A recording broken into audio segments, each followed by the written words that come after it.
Okay, mga kamukil, magandang hapon. Time check tayo. Lapit na mag-alas 6 mga kamukil So, nandito pa rin tayo sa Davao Project mga kamukil Right. So, yung tagom natin, may mga nagtratrabaho din doon At bukas, punta ako doon para ayusin yung mga dapat ayusin mga kamukil So, yung ating mga painters doon, ang pinakamalaking trabaho doon mga kamukil, pagpipintura na lang And then yung mga kailangang i-retouch, ayusin o pinaayos ko na kay Idol. So ngayon nandito tayo sa Davao. Update tayo dito mga kamukil. Okay, dito tayo umpisa sa balcony mga kamukil Ito na yung ganap dito sa balcony, ganun pa rin. Paintworks wala pa mga kamukil Pero next day pwede na tayo mag-umpisa sa paintworks at saka tiling works Right. So ito kahapon mga kamukil wala pa to. Ito yung continuation mga kamukil sa dito na balcony Ayan, natapos to kahapon. Tapos naka-grind na yun mga kamukil. Kulang nito pagbabatak na lang ng body filler and then pagkukulay. So pag nakulay ito mga kamukil, saka ko ilalatag yung polycarbonate dito. And then kanina mga kamukil pagdating ko mga 2 PM, ito yung binanata namin ng pinsan ko. So bukas yung pinsan ko na lang magpapatuloy dito para sa kanyang mga 1 by 1 na ilalagay natin dyan. Yan, paikot dito Right. So ito mga kamukil, ito na yung pinakadaanan niya Pinaayos ko na to, pinabuksan ko na kanina. So ito na yung magiging pintuan dito. So hallway to mga kamukil papunta doon Yan. Dito lalabas, papunta dito paikot. Maganda na, nagamit na mga kamukil. Yung area na to dati walang kagamit-gamit to Yan dito tayo lalabas, papunta dito. So gawing gym to ni sir.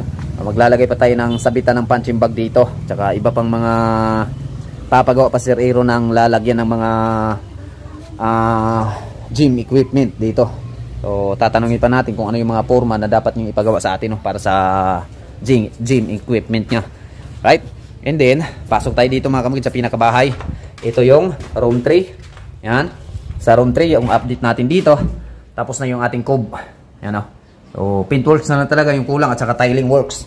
Okay, pero hindi ko po na paumpisan mo mga kamukil hanggang meron pa tayong tinatrabahong masonry works gaya ng pagpa-plastering. Right? So room 1, ito yung room 1. Yung room 1 mga kamukil medyo may kaliitan. Ayan na siya Yan, papunta dito. Yan So okay na rin to, walang design dito mga kamukil. Yung ilalagay natin dito, moldings na lang o moldura diyan sa mga gilid Hindi yung detail sa ilaw dito, isang center light, dalawang center light itong malalagay dito mga kamukil, malaking ilaw and then ewan ko palalagyan pa ng pin light. Yan, tatanungin pa natin sir Aero Tapos yung mga bintana mga kamukil, pinapinis ko na. Ayan formado na yan. So itong dalawang bintana So standard to mga kamukil, yung laki nito ayon po sa plano. Ito dito bukas yung papatira ko kay Master Bonnie. Kung ano yung makikita nyo sa bintana, ganito rin to dito. Yan, aayusin na to. Tapos ito mga kamukil, paplastiran to ng light panel adhesive ito. Ganun rin dito. Yan. Okay. So ito dito mga kamukil, nakikita nyo naka-smooth tayo. Yan yung ating CR. Dati walang kagamit-gamit yan. Ngayon nilagyan natin ng ginawa natin ng paraan na magamit na siya dyan. So ito yung room 2. Yan. Yung room 2 okay na rin Yung cob tapos na. So paintworks na lang talaga yung pinakakulang. Saka tiling works Labas tayo papuntang ground floor. Ito yung hagdanan niya papuntang ground floor. Yan So pag matapos yung railings dyan sa balcony, ito naman yung gagawan ko or papupuntahin ko kasi yung railings dito mga kamukil salamin to. Tapos stainless makalagay dito. So maghahanap tayo Papuntahin ko na yung installer ng salamin para mabigyan tayo ng quotation. So dito naman mga kamukil, wala tayo sa hagdan. Yan yung ating landing dyan, paikot dito. Ayan papunta na dito mga kamukil. Papunta na doon sa mga rooms, hindi papunta sa balcony. So ngayon, dito nandito yung CR o toilet area dito na side. Okay. So ito mga kamukil, hanggang dito to dati trailer style to Ito yung sinasabi ko sa previous upload ko. Trailer style to, walang kagamit-gamit to dito. Open lang to dito na tubular, nakapabalagbag pa ganyan. Tinanggal natin yung mga trails na yon kasi gustong gamitin na ng may-ari dito para sa CR. So sa original plan mga kamukil, walang CR na nakalagay sa second floor. So ngayon, ginawa natin ng paraan o diskarte. Kasi gustong gamitin ng may-ari, sayang daw yung space dito sa taas. So ito na yung nangyari mga kamukil. So yung palitada natin, kanina umpisa yung palitada natin. Sa likuran nito mga kamukil, tapos na yung palitada. So umpisa na yung ating palitada. Bukas matatapos to. By Friday mga kamukil, ito yung pinakaunang masisit upan ng tiles. Itong part na to dito sa CR na. Right? So yung ating mga abang sa lavatory natin, ito na siya. Katabi siya ng ano natin, ng tawag nito para sa floor drain natin sa lavatory. So yung lavatory dito mga kamukil, abangan nyo rin. O tiles yung gagawin kong lavatory dito mga kamukil, hindi yung lavatory na mabibili natin o man-made, no? O ako mismo yung gagawa sa lavatory dito. So abangan nyo rin, baka mapagkunan nyo ng idea kung paano ko siya gagawin. And then yung ating abang ng toilet bowl, ito o tuwi yung ating ilalagay dito para sa toilet bowl at saka BD nya. Maglalagay tayo ng BD. So yung pagka-schedule namin, ayan, nakasunog siya dito mga kamukil. Pinagpikit natin para iwas bara o mapasukan ng halo. Tulad nito mga kamukil, ayan yung napapansin nyo, naka-close talaga siya.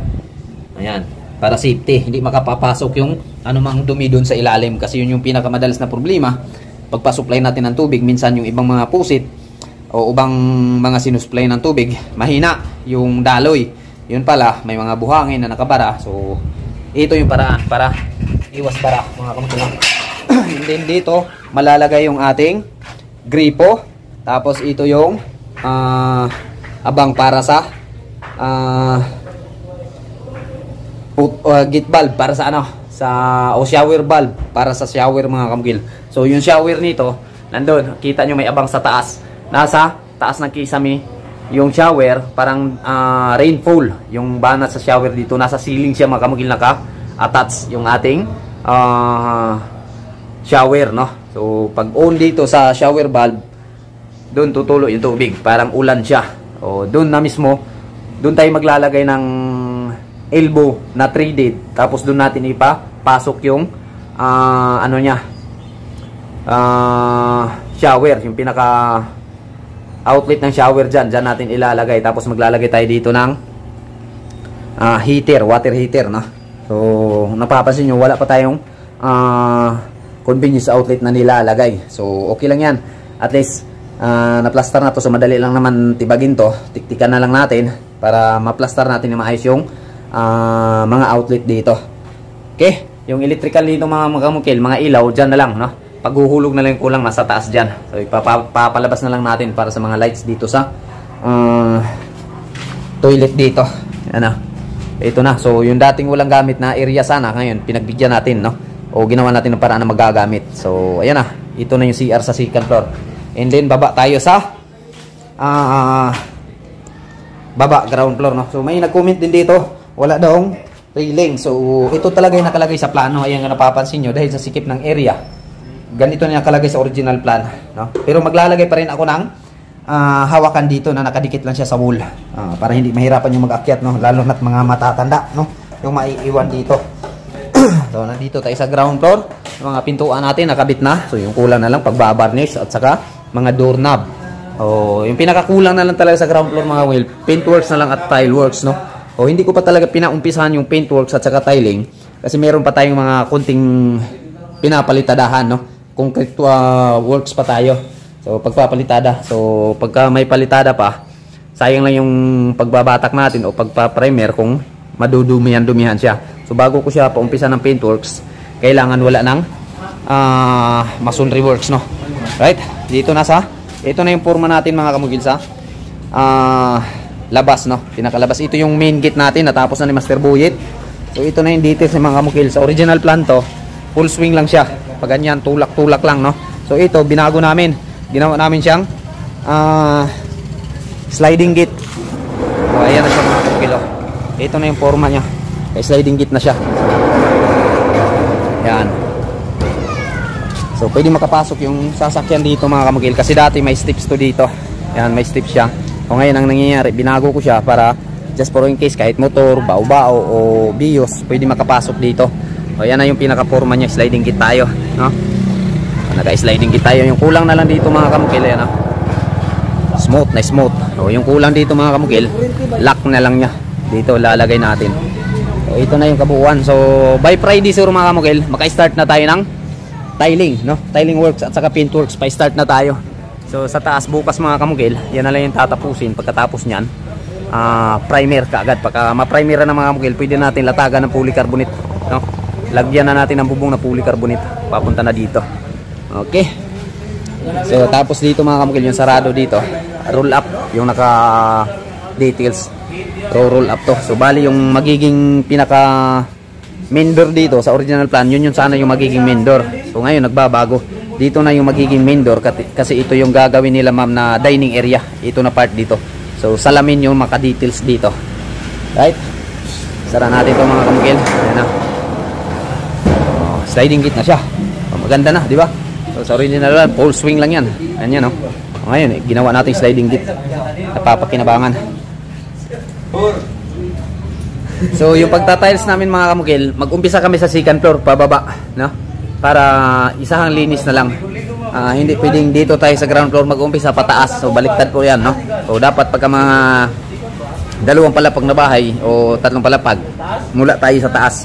Pag interior na, finish tayo sa pinakataas hanggang pababa yung finish natin, no? Para hindi pa balik-balik yung dumi. So pag matapos sa second floor, pwede nang tirahan, no? Kaso lang kailangan mga 2 weeks o 1 week before tirahan mga kamukino, para yung amoy ng pintura is hindi yun na masyadong maamoy, no? Lalo na sa mga may edad na. So bawal po sa kanila yung medyo maamoy pa yung pintura. Tapos bukas mga kamukino, yung tratrabaho ni Master Boyet, ito dito, napapansin nyo open, no? Ito kasi talaga yung nakalagay sa original plan. O dito sa baba, yan, o. Ito dati trellis to. Yan yung makikita dyan, trellis type yan. So binago natin, tinanggal namin yung trellis. Tapos gumamit tayo ng steel beam, steel post, yan, o. Yung poste natin. O may CR na. So yung tubo ng CR, tubig at saka floor drain, iisa natin mga kamukil, idikit natin dyan sa pinakapader. Tapos gagawa natin ng box na hindi siya makikita. Box na yari lang sa hardiplex yung gagawin natin, para hindi siya makikita mga kamukil, no? Para hindi naman masyadong pangit tingnan. Box pa rin siya dyan. So sa kulay na lang magtatalo-talo yan. Paano natin pagandahin? O bukas, ito, dahil open to, ayaw nilang pag umuulan kasi mababasa dito. So ang gagawin namin dito, bububungan. Lagyan natin ng bubong papunta doon, streamline, no? O hanggang dyan, may downspout naman dito dati mga kamukil. So gagamitin namin yun. Dyan natin itatapon yung tubig mula sa bubong na to. So yung ulan, wala nang tubig na makakapasok dito, o magkakaroon ng pag-i-stack ng tubig dito. So bububungan natin to, right? So yan lang mga kamukil, no? At abangan nyo rin yung tiling works namin dito mga kamukil, lalo na sa pagli-layout, no? Papakita ko sa inyo paano din kami magli-layout ng tiles, lalo na ganito may hagdanan, no? O abangan nyo rin mga kamukil yung mga diskarte namin sa pagpipintura. Abangan nyo rin, baka kasi mapagkunan nyo rin ng idea, lalo na sa mga baguhan nating mga followers, no? And then dito mga kamukil, wala pa talaga akong time dahil sobrang busy ko. Ipapakita ko rin sa inyo mga kamukil kung paano ko diniskarte itong ganito, no? So wala to sa original plan mga kamukil. Ito dito, nakikita nyo steel decking. Kung nasa pagplanuhan lang na maayos sana, dapat may mga abang. Lahat to konkreto mga kamukil, no? Pagkakuan naisa sa pagplano. Kaso lang nangyayari kasi merong revise sa plan at may dinagdag sa plano.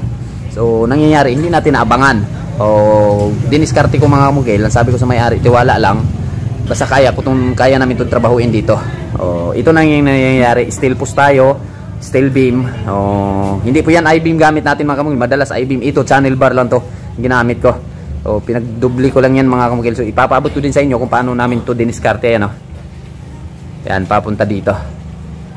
O pag may time tayo mga kamukil, bibidyohin ito yung bigyan natin ng topic. Right, thank you mga kamukil. Yung tropa yan, o, Master Boyet. Shout out. Shout out pala doon kay ano na, no? Ernie Cubilo. Kalimutan ko na, basta mamaya. Shout out na lang sa iyo, Sira, from Alegria, Surigao. Yan, shout out sa iyo. Bye, shout out, bye. Wala pa lagi, bye. Okay, abangan nyo mga kamukil. Malapit na yung interior design natin dito. Pagtatrabaho sa interior, abangan nyo. Thank you mga kamukil.